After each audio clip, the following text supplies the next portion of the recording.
Okay. Next time. Hey Mike, how are you? Good, how you doing? Good. We're seeing like a 15-point disparity in your three-point shooting and scoring in the oppositions. And wondering, how do you close that gap? Is it on the offensive side? Is it on the defensive side? And which of those is going to be easier for you to try to figure out what's happening? I think the three-point shoot, our three-point shoot, we're gonna get figured out. We feel like we have very good shooters. Don't know why it's that way. Maybe a lot of different reasons, but it is what it is. I think right now we're top 15 defensive team, and so for us, especially at this point in the year, it's pretty freaking good, and I still think we can get better. I'm not sure right now where we sit at the three-point defense overall, but with that particular stat, but overall, we're pretty good. So we're going to keep trying to build on what we're doing defensively. I mean, if you take out the last game or the last two games, we were in the top 10, I think, at one point. And so to keep trying to build on that end overall, we're not going to be great in every single category defensively. So if we give up some threes every once in a while, as long as it doesn't really kill us, I'm okay with it. But offensively, I think it's going to come back. I think we just got to keep shooting it and stay consistent with the type of shots we take. We as coaches got to keep giving our guys more shots in practice, as well too. It's for me, knowing how good our team shoots and the potential that we have defensively. And especially with all these games crunched in a short amount of time, it's a promising outlook, I guess, if that's the best way to put it.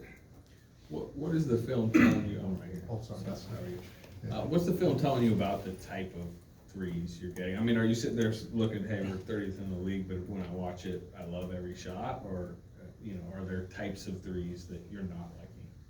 No, for the most part, we're getting the same threes that we've got the first couple of years off of DHOs with Thomas.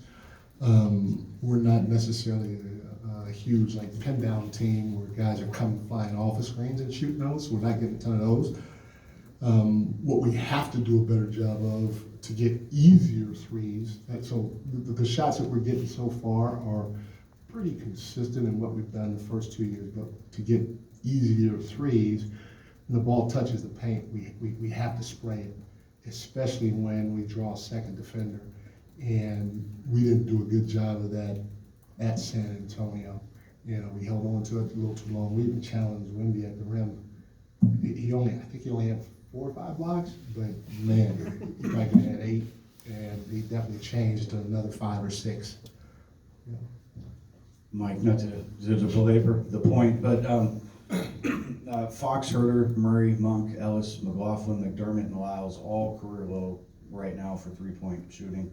Have you ever seen anything like that? Just a team-wide struggle, and does it make you look harder at whether it's something systemically to the previous question, the kind of shots, or are you really comfortable and feel like you're getting open looks?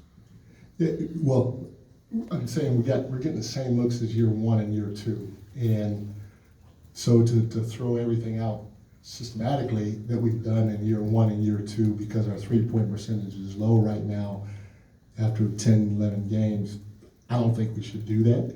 I don't know if anybody would suggest we overhaul the system because our three-point percentage is where it is. I don't think I've seen anything like it, But, even last year, a guy like Keegan, his first year, all he did was catch and shoot.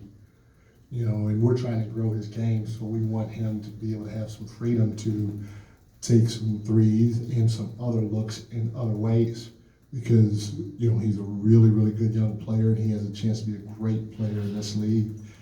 And so we don't want to keep him in a box by saying, Keegan, just catch and shoot threes, don't move, But we're not going to overhaul the system. We've been pretty good offensively the last 2 years, and to panic right now after 11 games and make a huge change is something that I definitely don't want to do. Like I said, I think we can get easier threes at times if we spray it when we touch the paint, especially if there's a Edie, a Wimby, Klingon, one of those types of guys in there. Try to spray it, whether you're driving it or you're cutting and you catch, to get easier threes. But other than that, I truly believe our guys are going to shoot better. Hopefully it starts tonight. Hopefully it starts sooner than later. But again, the threes we're getting, we've taken in the past, and we've been a top 10 offense, and so I don't want to, like I said, I don't want to panic and change anything right now. We can help them by continuing to give them more shots and shoot around in practices. Mike, last time you guys played the Suns, you had like 16 corner 3-point attempts. They got some good looks in the corner. They didn't make a lot of them. Just curious, like, if there was anything you saw on tape and maybe like things that you guys need to clean up for tonight's game. Yeah, the Suns did a heck of a job doing what we like to do. You get that paint, boom, just spray it, because you're automatically in rotations, and they did a really, really good job of it. Now, when you got Book and you got Bill out there, even a guy like Tyus that can get downhill, they spread you out pretty good, and you have to give them different looks defensively, and you pick your poison in your rotations of who you want to go to, and with all the shooters that they have out there, we're going to give up some shots. You just hope that they don't beat you from there, but we're not going to be able to take away everything against a great team like that. Hey, Mike. The Spurs game, not necessarily the best example, but I felt that Kevin Huerter's impact outside of just shooting has been pretty impressive to start the season, with his steals, deflections, jumping the passing lane, block shots, assists, rebounds. He seems to really have answered that challenge that you issued to the entire team of do more than just shooting. Yeah. Why do you think that is, and what have you seen from him with just this start of the season that he's having? First of all, man, he's big, he is long, but he's really smart, and he's the type of player, in my opinion, that if he puts his mind to it, he can get it done. And so us pressing and him probably being like, well, if I'm gonna stay on the floor, especially if I'm not making shots right now, I gotta find other ways to impact the game, and he definitely can do it. And he knows we have depth, just like everybody else, and if you're not playing hard or the right way, we'll come with somebody else. And so I think, you factor all that stuff in, but primarily just how good of a feel he has as a basketball player. And you're going to get a lot of positive results from him, especially defensively. He can rebound too, but defensively and even playmaking. Hey, Mike.